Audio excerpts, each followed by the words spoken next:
excited to talk more about the BFR rocket and announce the first private astronaut, first a private citizen that's going to go into deep space. And I'm going to start off with just talking a bit about BFR and kind of how we got to this point.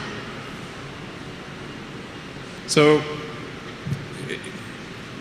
the purpose of SpaceX, the reason for creating SpaceX was to accelerate the advent of humanity becoming a spacefaring civilization, to help advance rocket technology to the point where we could potentially become a multi-planet species and a true spacefaring civilization. So,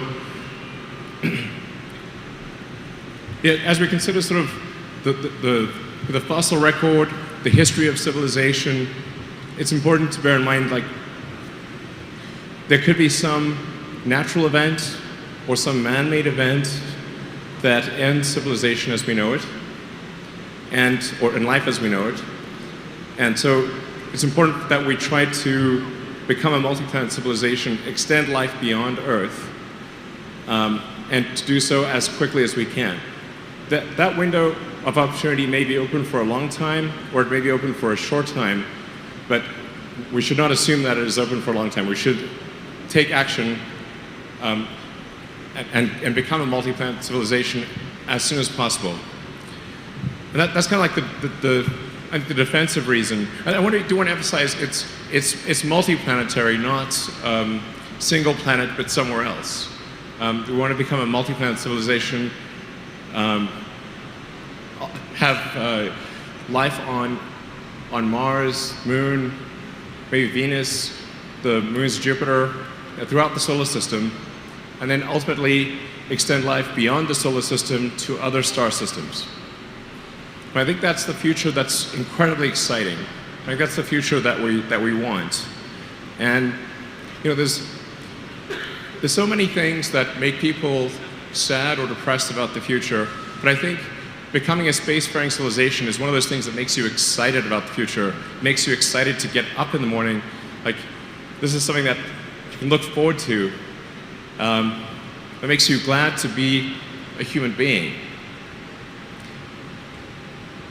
I hope that people will see it that way. That is the intent of BFR, is to make people excited about the future.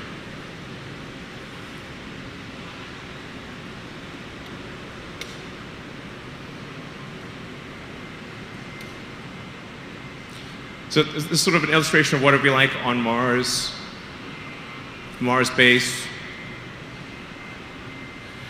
And I want to talk about it will show you, like, this is where we were 10 years ago. So we're almost at the 10th anniversary of SpaceX's first flight to orbit. So that was 2008. Yeah, September 2008. It's the first time we made orbit. And we'd had 3 attempts before that that did not succeed.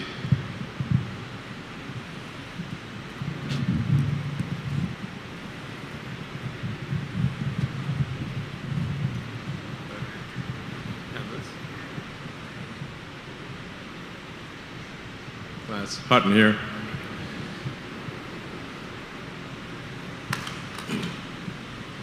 So we'd had 3 attempts to reach orbit, and then the fourth attempt reached orbit in September 2008.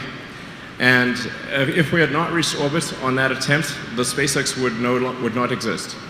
So that was the fourth and final possibility of reaching orbit. So that was a very, very tough launch emotionally. But fortunately, that launch did make it to orbit. And then not long after that, we won our first really major NASA contract, or we won the space station servicing contract, and those were 2 things that were instrumental in SpaceX's success. Then that brings us to where we were earlier this year, which is the launch of Falcon Heavy. So we went from Falcon 1 being just a little rocket that could launch only half a ton to low Earth orbit and had no reusability, to Falcon Heavy, which is the most powerful rocket in the world by a factor of 2, with enough payload to orbit capability to put a fully loaded 737 passengers, fuel, and luggage into orbit. And we're able to launch sort of a fun payload, which is, a Tesla Roadster with sort of a Starman mannequin to Mars orbit. So we're able to launch quite a heavy payload to Mars orbit and bring the 2 side boosters back and land them back at Cape Canaveral. The center core didn't land successfully, but we'll be able to do that, we think, in a subsequent launch. But it was a massive change over the course of 10 years to go from just barely being able to get to orbit to the most powerful launch vehicle in the world by a factor of 2, to have a full reusability of the boost stage. We've now done missions where we've launched the boost stage several times, which is quite great. And then we've been able to refly our Dragon spacecraft. So it's an enormous change over the course of 10 years. And I think if you say, like, okay, how many people predicted in 2008 that SpaceX would have done these things by 2018? I think 0. I think 0. Like, I'm not sure it's 0, but I'm not aware of anyone who had made that prediction, including me, by the way. I would have said this is unlikely. Nonetheless, in 10 years, we got from tiny rockets barely making it to orbit to the world's biggest rocket by far, with reusable boost stages and sending a car to Mars. Although a lot of people don't understand, like, why we sent a car to Mars. Obviously, that's a bit confusing. Why would you send a car to Mars? That's bizarre. But the real reason was we wanted to just have something that was fun and that people could identify with. And normally when a company creates a new rocket, they just launch like a slab of concrete or something. And I was like, well, that's pretty boring. So we wanted something that was fun and that felt like you could maybe be there. And that was like the reasoning behind the car and the astronaut in the car. That was a tribute to David Bowie and the Hitchhiker's Guide to the Galaxy and a few other things. And there's also like the Asimov Foundation series etched in glass in the glove compartment. So that's, in fact, Asimov's Foundation series is a key inspiration for SpaceX.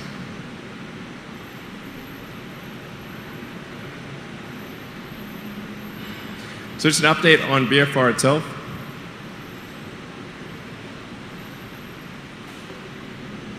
So the design, the production design of BFR is different in some important ways from what I presented about a year ago. Overall, it is 118 meters long. The payload is still similar. It's about 100 metric tons. That's 100 metric tons to, well, actually technically 100 metric tons to all the way to Mars because of orbital refueling or orbital retanking. So BFR is designed to be able to take 100 tons all the way to the surface of Mars, or to any, well, surface of Mars, maybe Ceres, but if you have a propellant depot on Mars, you're able to get from Mars to the asteroid belt to the moons of Jupiter, and kind of like planet and moon hop all the way to the outer solar system. So BFR is really intended as an interplanetary transport system that's capable of getting from Earth to anywhere in the solar system as you establish propellant depots along the way.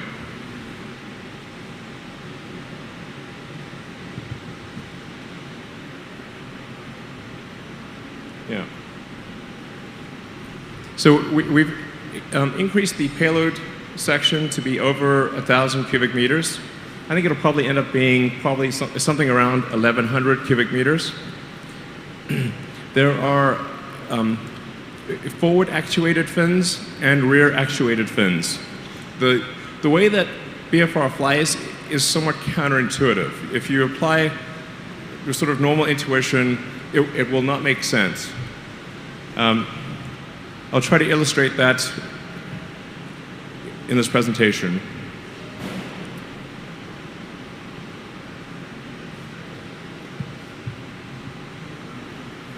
So there's the two forward actuated flaps, and then there are two rear actuated wings or fins or flaps, depending on what. They're not exactly comparable to anything else out there.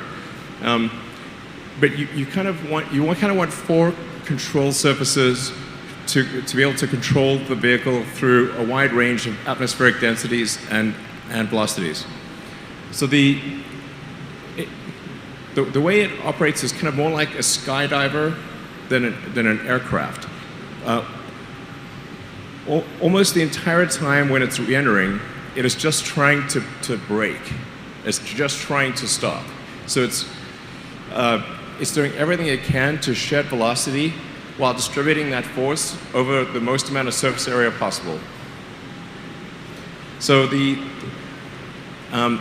two of the three rear fins actuate. They're like giant wings. It actually requires an enormous amount of force to move those wings. It's sort of in the meganewton class of force. The third fin or wing-like structure is actually does not actuate, and it is not a vertical stabilizer as it may appear. It is actually just a leg. So during the high velocity portion of entry, it's in the lee of the wind, and it really doesn't have any aerodynamic purpose, and it's really just a leg. It looks the same as the other ones for purposes of symmetry. So this is a true physics simulation of BFR re-entering.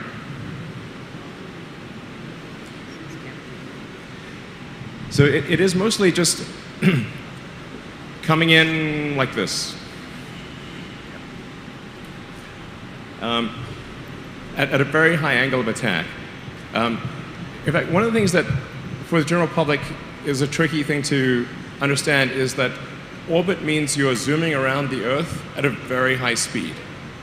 It's counterintuitive where people think perhaps once you get to a certain altitude, gravity turns off. This is not the case. In order to go up and stay up, you have to move around the Earth at approximately 25 times the speed of sound. So in fact, the space station is circling the Earth every 90 minutes. This is a very important concept to understand, that orbit is entirely about your speed horizontal to the ground or parallel to the ground. It is going up and staying up the only reason you need altitude at all is to get out of atmospheric drag.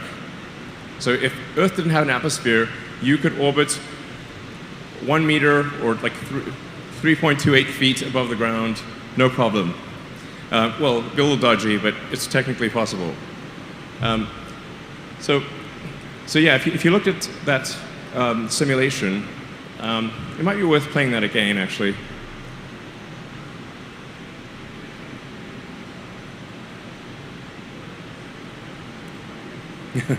So you can see it's basically coming in, if this is the Earth, if this stage is the Earth, it's coming in like that. And it's just using its entire body to brake. And it sort of goes like that and slows down, and then it falls like a skydiver.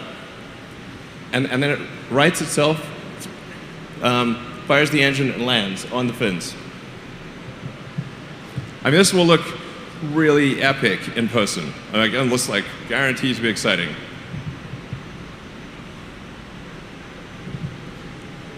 Then you can see it sort of falling body first for quite a while.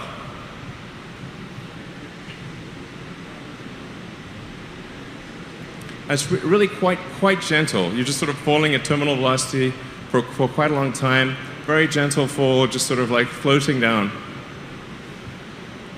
And then it rights itself at the end, fires the engines and lands. It's very counterintuitive. It's not like anything that people are familiar with. It's not like an airplane. Or, yeah.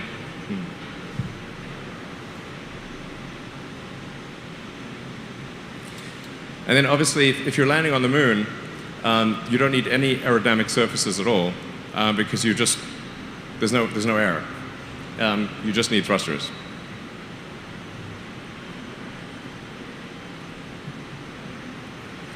So the next steps with BFR are we're going to build it, or we are building it. This is a picture of the main cylinder section of BFR. So BFR is 9 meters in diameter. It's really quite enormous. You can get a sense of scale. Like that's to scale. So that gives you a sense of the size of the vehicle. Quite enormous. But we're already building it. So we've built the first cylinder section. So that's the first actual cylinder section of the BFR prototype. And we'll be building the domes and the engine section soon. And then this is the Raptor engine.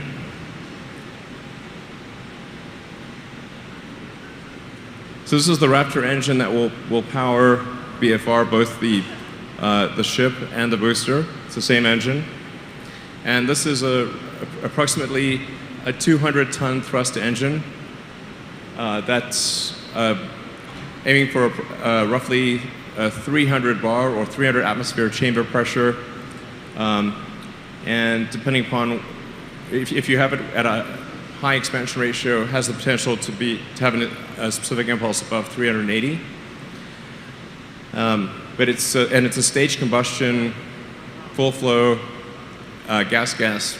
For those who are interested in technical details, I'm really excited about this engine design. I think the SpaceX propulsion team has done an amazing job on this engine design, and the SpaceX structures and aero. SpaceX team has done a phenomenal job in design of this. It's like super great. Like, well done, guys. I mean, like this is a stupidly hard problem, and SpaceX engineering has, I think, done a great job with this design. It's like I don't think most people, even in the aerospace industry, know what question to ask. It took us a long time to even frame the question correctly. Once we could frame the question correctly, the answer was, I wouldn't say easy, but the answer flowed once the question could be framed with precision. Framing that question with precision was very difficult. Oh, yeah. So this is the trajectory. So we'll take off, have booster separation, go into parking orbits, do a translunar injection, fly around the moon, and then come back and land. Yeah. That should take a few, basically about 4 or 5 days, and be very exciting indeed. We'll do a bunch of test launches without any people on board before having people on board. To be clear, it's going to be very important to test this vehicle thoroughly before putting anyone on board. Yeah, but I can't wait. I'm super fired up about this. This is amazing. So, funding BFR is definitely a key question, and that's really where we need to seek every possible means of funding. Obviously, we've got launching of satellites. We've got servicing the space station. So we've been transporting cargo to and from the space station for several years now. And next year we'll start transporting astronauts to and from the space station. We've got the Starlink global broadband system that we're developing, which will also be a key source of revenue. But then private customers or any customers for BFR are incredibly helpful in funding the development of the rocket. So that's where I'd like to introduce the first paying customer of BFR. So, let's see. Would Yusaku Maezawa please come forward? Yeah.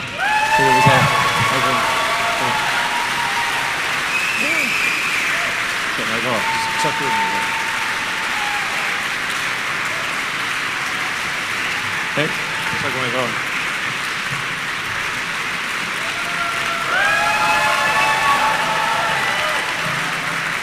Thank you, Elon. Thank you, everyone. Wow. I am from Japan. My name is Yusaku Maezawa. You can call me MZ, please. Thank you, thank you, thank you. Thanks for coming to this conference today, and thanks for watching live streaming in the internet today. Yeah.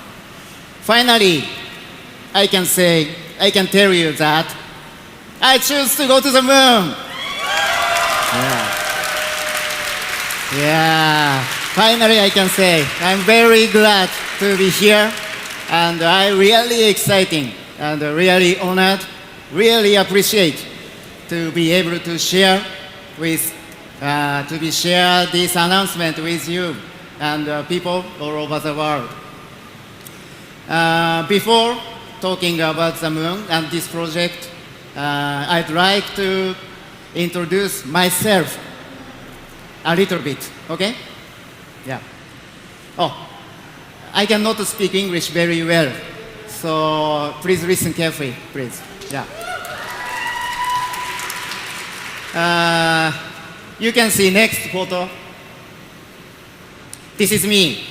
I was a skateboarder. And does anyone know where this is? No? This is Santa Monica. Yay! Yeah. I had been here. I had been Santa Monica, Los Angeles when I was 18 years old. And I was a skateboarder. I was so impressed by America. Its fashion, music, art, and culture. And of course, nice people like you. Kind. American people is very kind. Yes. And after 6 months staying here, I returned back to Japan and started music. Next photo, please. I played drums for the band. Our band music is so loud, so you don't have to listen to. But I was ex-musician. And after the band, I started my own company. Please. Yes. My company is founded 20 years ago by me. So this year, my company is 20th anniversary. Woo! Thank you. And finally, we started our private fashion label. That name is Zozo, Z-O-Z-O. And the Zozo slogan is be unique, be equal. We are all unique. At the same time, we are all equal. It's important for us. Yeah. You can check our website, zozo.com, zozo.com later. Thank you. Okay, that's all about me. So let's move talking about the moon and this project, okay? Yeah. Now on to the main topic of the day. Many of you may be wondering, why do I want to go to the moon? What do I want to do there? And most of all, why did I purchase the entire BFR? Entire BFR, very huge. For me, this project is very meaningful. I thought long and hard about how valuable it would become the first private passenger to go to the moon. At the same time, I thought about how I can give back to the world and how this can contribute to world peace. This is my lifelong dream. Today, thank you. Thank you. Today, I'd like to tell you about my plans. Okay? Ever since I was a kid, I have loved the moon. Just staring the moon filled my imagination. It's always there and has continued to inspire humanity. That is why I could not pass up this opportunity to see the moon up close. And at the same time, I did not want to have such a fantastic experience by myself. That would be a little lonely. I don't like being alone. So I want to share these experiences and things with as many people as possible. So that is why I choose to go to the moon. I choose to go to the moon with artists. With artists. From now, I choose to invite artists from around the world on my journey. The first artist I thought of was, do you know, Jean-Michel Basquiat, you know? As you can see, I am wearing a Comedy Garrison t-shirt featuring Jean-Michel Basquiat. He already passed away. He's a New York artist. One day, when I was staring at his painting, I thought, what if Basquiat had gone to space and had seen the moon up close or saw the Earth in full view? What wonderful masterpiece would he have created? Just thinking about it now gets my heart racing. But once I got started, I could not stop thinking about who else. What if Picasso had gone to the moon? Or Andy Warhol? Or Michael Jackson? Or John Lennon? Or Coco Chanel? These are all artists that I adore. But sadly, they are no longer with us. But this is when I thought, there are so many artists with us today that I wish would create amazing works of art for humankind, for children of the next generation.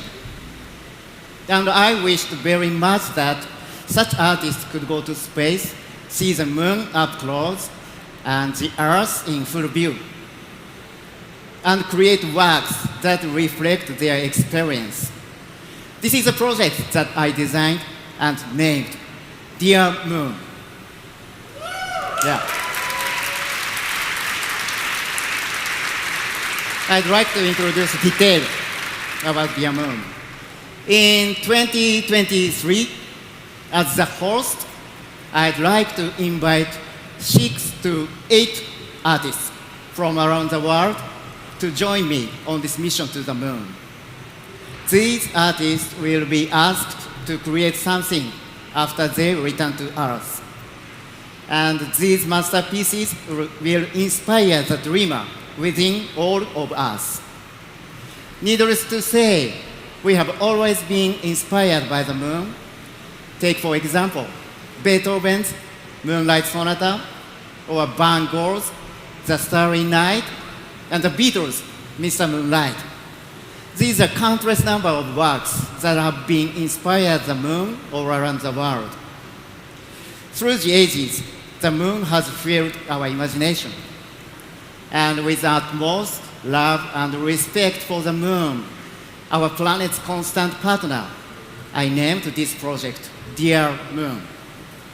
At the moment, I have not decided which artists I'd like to invite.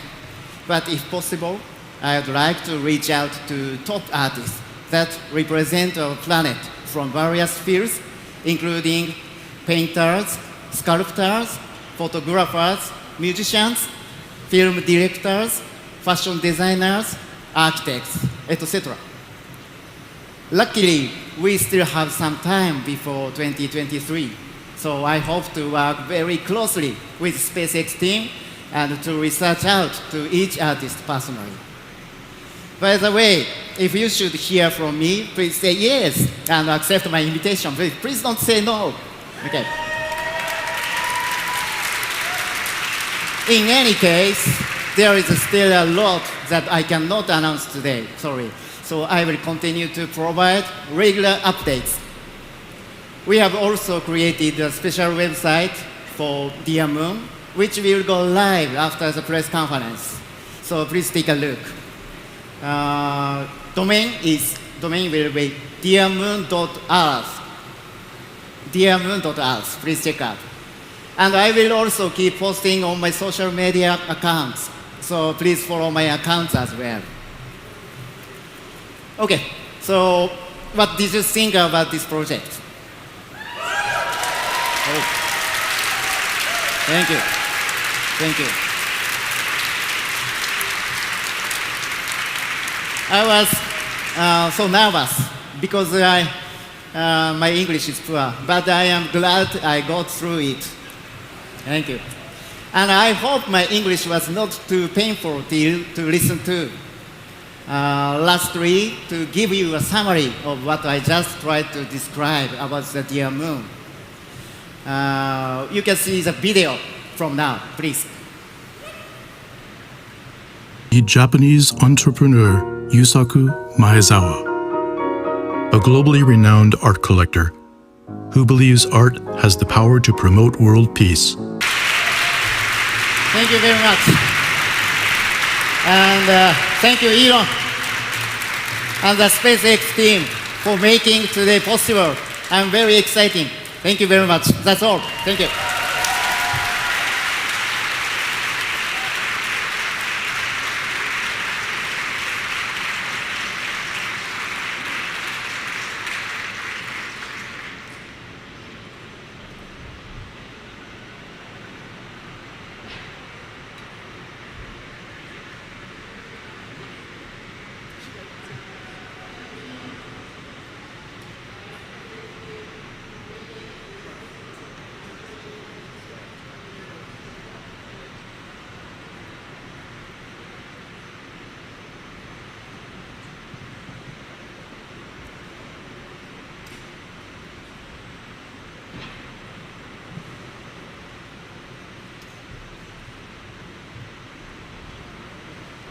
Can we do some Q&A? I'm not sure. Sorry? Yeah. Great. How did the questions get asked? I'm not actually sure. Hi, Elon. It's Ken Chang from New York Times. Oh, okay. So Hey, Ken. in the past 2 years, we've seen 3 designs for this rocket, and it's 5 years before you plan to send these people to the moon. Have you finalized this? Are you still planning the hopper test next year? And could you sort of give more details of how you plan all these tests to be ready in 2023? Are you planning like an uncrewed mission to the moon and back? Yeah, so, but obviously you followed the whole progress of the design, and indeed of SpaceX itself. So you've got quite a lot of background. I feel like this is the final iteration in terms of broad architectural decisions for BFR, BFS. There are a few ways to. There's more than one way to solve this problem, and the prior design, the iteration before this, decoupled the landing legs from the control surfaces and had essentially 6 legs and then 2 actuating rear flaps. I actually did not like the aesthetics of that design, and so we have the 3 sort of large legs with 2 of them actuating as body flaps or large moving wings, effectively. I think this design is probably on par with the other one. It might be better. It's slightly riskier, technically, because of coupling legs and sort of the actuating wing fin flaps. But I think it's the right decision overall. I think it looks beautiful. And I love the Tintin rocket design, so I kind of wanted to bias it towards that. If in doubt, go with Tintin. And then additional flights, we're going to do a lot of test flights. So we still anticipate doing hopper flights next year. And then, depending upon how well those go, we'll do high altitude, high velocity flights with the ship in 2020. And also start doing tests of the booster. And if things go well, we could be doing the first orbital flights in about 2 to 3 years. And then we'll do many such test flights, and before putting any people on board. I'm not sure if we will actually test a flight around the moon or not, but probably we will try to do that without people before sending people. That would be wise. Yeah.